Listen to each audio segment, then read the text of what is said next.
Licks, organic and totally free from ice lollies, made with real whole fruit. Hi guys, I'm Karis from Licks. Today we have a super delicious lolly recipe for you, chocolate banana ice lollies. Here are all the ingredients you need, and this one is an easy recipe, so make sure you give it a try.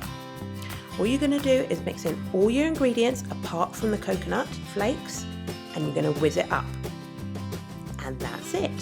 Don't forget to leave out your desiccated coconuts because they're going to go in at the end and give them a mix around, and it gives it a really nice crunchy texture when it's all frozen.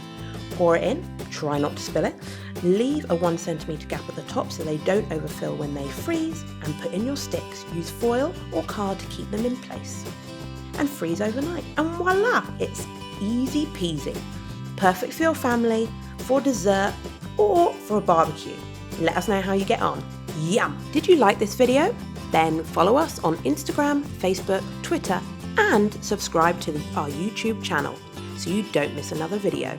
See you soon!